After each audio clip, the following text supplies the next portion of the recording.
Welcome है आप सभी का आपके अपना यूट्यूब चैनल रैनी चौधरी एजुकेशन में। आज हम पढ़ने वाले हैं पार्ट नंबर 8 जिसका नाम है आज मेरी छुट्टी है। तो देखो बच्चों, छुट्टी तो हम हमेशा रखते हैं स्कूल में किसी न किसी काम से, किसी न किसी उत्सव से। लेकिन आज की जो छुट्टी होने वाली है वो बहुत ही ख़ास है, क्योंकि आज हम पढ़ने वाले हैं नई नई चीज़ों के बारे में। एक कहानी के रूप में पढ़ेंगे। पहले देख लेते हैं कि हमारे पास एक बॉक्स में कुछ लिखा हुआ है जिसका क्या मतलब है। सूर्य अपनी तेज किरणों से जल को बादल बना देता है। सूर्य जो है सन अपनी तेज किरणों से जल को बादल बना देता है। बादल वर्षा करते हैं। वर्षा की बूंदों पर जब सूर्य की किरणें पड़ती हैं तो क्या बनता है, वही हमको देखना है। क्या बनता है, क्यों बनता है, कैसे बनता है, ये सब हम इसको एक स्टोरी के रूप में, कहानी के रूप में पढ़ने वाले हैं। तो कहानी में मुख्य पात्र कौन कौन से हैं? कुछ बच्चे हैं जिसमें एक का नाम है मोहित, एक का नाम है आर्यन, और सूर्य भगवान भी इनकी बातों के बीच में आ गए हैं। तो शुरू करते हैं। एक दिन बैठे बैठे बच्चे बोलते हैं आपस में। एक बच्चा कहता है कि अरे आज यह क्या हो गया है, आसमान पर बादल ही नहीं है। आज फिर लगता है सूर्यदेव मुंह छुपाकर कहीं भाग गए हैं, बिल्कुल अंधेरा हो गया है। तभी मोहित नाम का एक लड़का बोलता है, मेरी दादी माँ कह रही थी कि आज सूर्य ग्रहण लगेगा, विद्यालय मत जाओ, छुट्टी ले लो। इनकी बातें सुनकर भगवान सूर्य से रहा नहीं गया और वो भी प्रकट हो गए और बच्चों से बोलने लगे, अरे सब छुट्टी लेते हूँ, कभी त्योहारों की, कभी गर्मियों की, कभी सर्दियों की। मैंने एक दिन थोड़ी देर छुट्टी ले ली तो इतना कोलाहल क्यों? तभी दूसरा लड़का बोलता है, आर्यन, सूर्य जी आप जब बादल आते हैं तब भी आप छुट्टी पर ही रहते हो। तो सूर्य भगवान बोलते हैं, नहीं नहीं नहीं नहीं, तब तो बादल मुझे ढक लेते हैं, मैं तो अपना काम करता ही रहता हूँ। तभी उनके पास में बैठी एक लड़की बोलती है, मान्या, काम? आप क्या काम करते हैं, जरा हमें भी तो बतलाइए।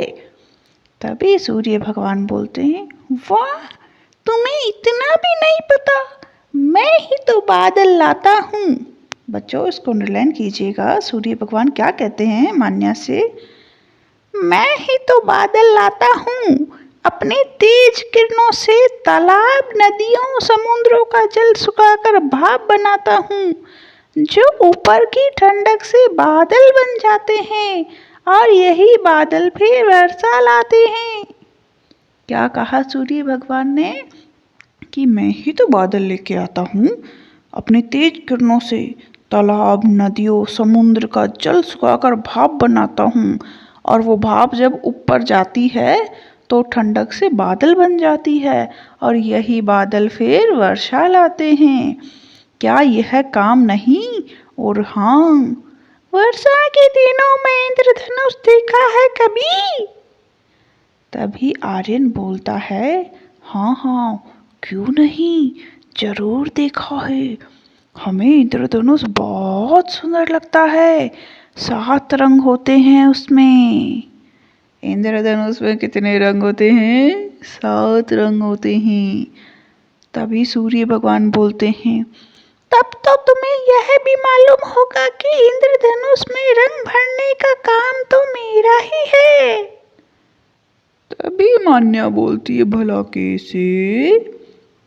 तो सूर्य भगवान बच्चों को बताते हैं कि मैं इंद्रधनुष में रंग कैसे भरता हूँ। सुनिएगा। देखो, पानी की बूंदों से जब मेरी किरणें गुजरती हैं तो मैं अपने प्रकाश से उनमें 7 रंग बिखेर देता हूँ। उन्हीं रंगों से तो वह सुंदर हो जाता है। जरा बिना रंगों के बनाकर देखो कितना फीका लगता है। तभी आर्यन बोलता है, वाह, ये तो आपने नई बात बताई है। 7 रंगों के नाम क्रम से आते हैं, यानी कि बच्चों जो इंद्रधनुष में 7 कलर्स जो होते हैं, 7 रंग, वो कौन कौन से होते हैं और उनका सीक्वेंस, उनका क्रम क्या है, वो आर्यन बता रहा है। इसको आप लोगों ने अंडरलाइन कर लेना है। लाल, नारंगी, पीला, हरा, आसमानी, नीला, बैंगनी, ये कलर आर्यन ने बताए हैं। और वो कहता है कि मैं अभी रंग भर देता हूँ इस इंद्रधनुष में। तभी सूर्य भगवान कहते हैं, ये तो ऊपर से नीचे आते रंग हैं, अब नीचे से ऊपर जाते रंगों के नाम भी बोलो जरा। तभी आर्यन उनको नीचे से ऊपर जाते हुए रंगों के नाम बताता है। बैंगनी, नीला, आसमानी, हरा, पीला, नारंगी, लाल। है ना सही? सूर्य जी, मैंने अपनी पुस्तक में पढ़े थे और रंग भी भरे थे। तभी मान्या बोलती है, मुझे इंद्रधनुषों के रंगों के नाम नहीं आते। तो आर्यन उसको जवाब देता है, तुम मेरे रंग ले लो और इस इंद्रधनुष में भर दो, तुम्हें नाम भी आ जाएंगे और इंद्रधनुष भी सज जाएगा। उधर देखो, सूर्यदेव सामने आ रहे हैं, लगता है इनकी छुट्टी समाप्त हो गई है। सुनो, घंटी भी बज रही है, टन टन टन टन टन। तभी मान्या बोलती है, भैया जरा सूर्य देव का अपना रंग तो देखो, बिल्कुल लाल है। आकाश कितना सुंदर लग रहा है, ऐसा लगता है मानो किसी चित्रकार ने चित्र बना दिया हो। तभी आर्यन बोलता है, संध्या हो गई है, सूर्य जी अपने घर जाने की तैयारी में हैं। ये अपना कुछ प्रकाश चंद्रमा को देकर घर जाएंगे, चलो हम भी चलते हैं। तो प्यारे प्यारे बच्चों, कैसे लगी आपको सूर्य भगवान और बच्चों की एक छोटी सी कहानी। यहाँ पर आपने देखा कि इंद्रधनुष कैसे बनता है, बारिश कैसे होती है, इंद्रधनुष के रंग कौन कौन से होते हैं, उनका क्रम कौन कौन सा है। अब हम देखते हैं इसके अभ्यास कार्य और शुरुआत करते हैं शब्दार्थ से, क्योंकि शब्दार्थ याद करने से हमें जटिल शब्दों का अर्थ पता चल जाएगा। जैसे कि सूर्य ग्रहण, यानी कि सूर्य पर पृथ्वी की छाया पड़ना। यानी जब सूर्य भगवान आसमान में रहता है और पृथ्वी उसके चारों तरफ चक्कर लगाती है, घूर्णन करती है, तो जिस समय वो सूर्य के बिल्कुल सामने होती है उसको हम सूर्य ग्रहण कहते हैं। कोलाहल, यानी कि शोर होना। कोलाहल का क्या अर्थ है? शोर होना। प्रकाश, प्रकाश का अर्थ है रोशनी। क्रम का अर्थ है बारी। सूर्यास्त, यानी कि सूर्य का छिपना, सूर्य का अस्त होना। संध्या, यानी कि साय। और इसके बाद हम उच्चारण के लिए शब्द देखते हैं। संध्या, प्रकाश, इंद्रधनुष, समुद्र, विद्यालय, मुह, सूर्यदेव, चंद्रमा। और बाकी के प्रश्न सोचें और बताएं वाले लिखें, जिसके अंदर हमें खाली स्थान, रिक्त स्थान पढ़ने होते हैं। और अवसदय वाले सही उत्तर का क्रमाक्षर के शब्द, प्रश्न, और इसके बाद भाषा की बात, जिसमें हम देखेंगे कि र के 3 रूप कौन कौन से होते हैं और उन तीनों रूप के कुछ उदाहरण, ये सभी हम एक साथ देखते हैं। विराम चिन्ह किन्हें कहते हैं, अलग अलग चिन्हों का प्रयोग करना है। पाठ में आएंगे विभिन्न जो आधारित वाक्य हैं, चिन्हों पर आधारित वाक्य, उनको भी हम देखते हैं। और गलत अर्थ वाले, यानी कि पर्यायवाची वाले गलत शब्दों पर हमें निशान लगाना गलत का। तो इनको सब हम एक साथ देखते हैं। तब तक आप लोगों ने मेरे YouTube चैनल को लाइक नहीं किया है, सब्सक्राइब नहीं किया है, तो लाल बटन पे सब्सक्राइब ज़रूर कर दीजिएगा। और पास ही में आपको बेल आइकन दिख रहा होगा घंटी का, उसको ज़रूर दबा दीजिएगा, ताकि आपको सारे वीडियोज जो हैं एक साथ मिल जाएं और सारे प्रश्नों के उत्तर और सारी कहानियाँ अच्छे से समझ में आ जाएं। तो प्रश्न शुरू करते हैं हम सोचें और बताएं से। आज मेरी छुट्टी है, किसने कहा? आज मेरी छुट्टी है, ये सूर्य ने कहा। किसने कहा था? सूर्य ने कहा था। कोलाहल कौन मचा रहा था? सब मनुष्य कोलाहल मचा रहे थे। कौन मचा रहे थे? सब मनुष्य। दिन में अंधेरा क्यों हो गया? सूर्य ग्रहण के कारण दिन में अंधेरा हो गया था। किसके कारण हुआ था बच्चों? सूर्य ग्रहण के कारण। उसके बाद देखते हैं हम रिक्त स्थानों की पूर्ति कोष्टक में दिए गए शब्दों में से चुनकर करना है। रिक्त स्थान भरने, खाली स्थान, जिसको मैंने ब्लू कलर से यहाँ लिखा हुआ है, आपको पता होगा। बादल आने पर सूर्य छिप जाता है। बादल आने पर सूर्य क्या कर देता है? छिप जाता है। सूर्य हमें प्रकाश देता है। सूर्य क्या देता है? प्रकाश। इंद्रधनुष में 7 रंग होते हैं। इंद्रधनुष में कितने रंग होते हैं बच्चों? 7 रंग होते हैं, 7 कलर्स। अगला प्रश्न है, सही उत्तर का क्रमाक्षर कोष्टक में लिखें। सूर्य को ढक लेते हैं। सूर्य को कौन ढकता है बच्चों? धूप, बादल, दिन या रात? तो सूर्य को ढकता है बादल।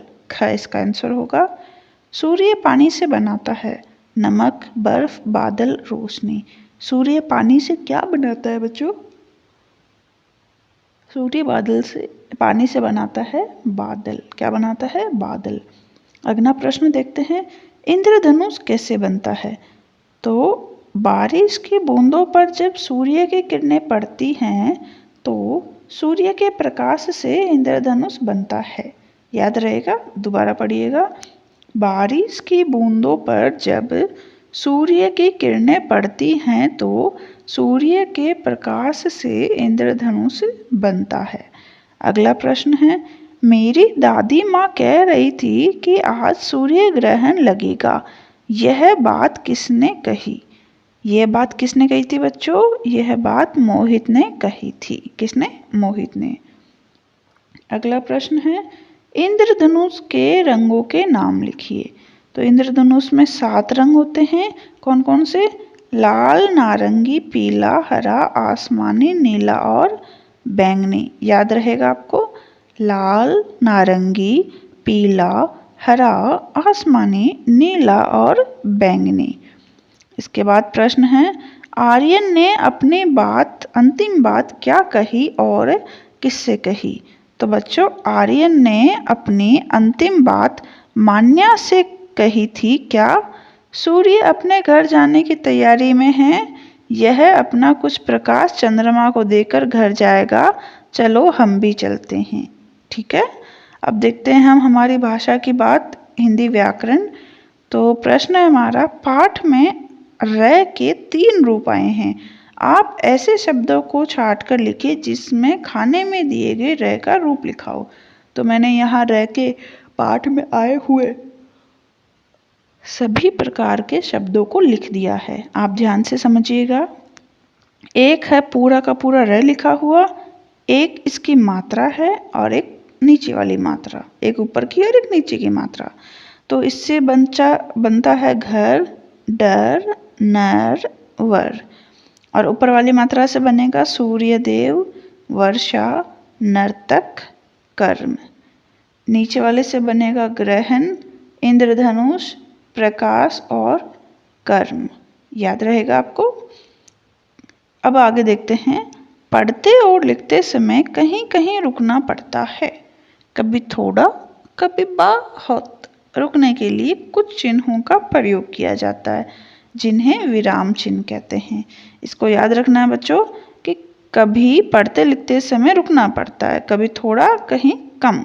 तो उनको रुकने के लिए कुछ चिन्हों का प्रयोग करते हैं जिनको हम क्या कहते हैं? विराम चिन्ह कहते हैं। तो दिए गए विराम चिन्हों का मिलान कीजिए। तो इस प्रश्न का मैंने डायरेक्ट आंसर लिखा है। ये वाला चिन्ह जब लगाते हैं उसको कहते हैं पूर्ण विराम, यानी कि हमारी बात खत्म हो गई है, हमारा वाक्य पूरा हो गया है। जैसे देखो ये यहाँ लगा हुआ है ना, ये वाला प्रश्न सूचक चिन्ह है। जब किसी से कोई सवाल पूछना होता है ना तो हम ये वाले चिन्ह का प्रयोग करते हैं। जैसे कि मिहिर, तुम कहाँ गए थे? मोनिका, क्या आपने अपना कार्य पूरा किया? जीवांशिका, क्या कर रही हो? तो यानी कि मैं प्रश्न पूछ रही हूँ, उसके लिए हमने प्रश्न सूचक चिन्ह का प्रयोग करना है। अल्प विराम यानी कि कोमा जो नीचे हम लगाते हैं, जब हम कोई बात कह रहे होते हैं लेकिन वो 2 भागों में होती है तो हम अल्प विराम का प्रयोग करते हैं। जैसे कि आपको यहाँ लगी हुई दिख रही है अल्प विराम, ये वाला। अब इसके बाद देखते हैं हम विस्मयादि बोधक चिन्ह। जब बच्चों कुछ हमें अचानक से कोई बात पता चलती है, सरप्राइजिंग होता है हमारे लिए, हम विस्मय करते हैं कि ऐसा कैसा हो गया, तब हम इस वाले चिन्ह का प्रयोग करते हैं। जैसे कि मैं बैठी हूँ और अचानक से कोई मेहमान आ जाते हैं, तो मैं उनको देखूँगी तो क्या कहूँगी, अरे तुम आ गए हो। या फिर जैसे कि बच्चों को काम करने के लिए दिया कॉपी में, उन्होंने नहीं किया, तो देखने पर हम क्या कहेंगे, अरे यह काम तुमने अभी तक नहीं किया है। तो अरे के आगे हम क्या लगा देंगे, विस्मयादिबोधक चिन्ह लगा देंगे। तो यहाँ तक आई होप कि आप लोगों को अच्छे से समझ में आया होगा। इसके बाद देखते हैं हम अगला। पाठ में से निम्नलिखित चिन्हों पर आधारित वाक्य आए हैं, उन्हें छांट कर लिखिए। तो ये जो चिन्ह अभी हमने पढ़े हैं, उनसे रिलेटेड पाठ में कौन से वाक्य आए हैं, सेंटेंस कौन से, वो हमने लिखने हैं।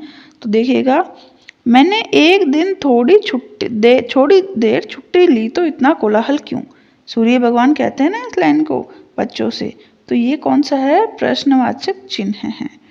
इसके बाद है, मैं तो अपना काम करता रहता हूँ। ये भी सूर्य भगवान का सेंटेंस है।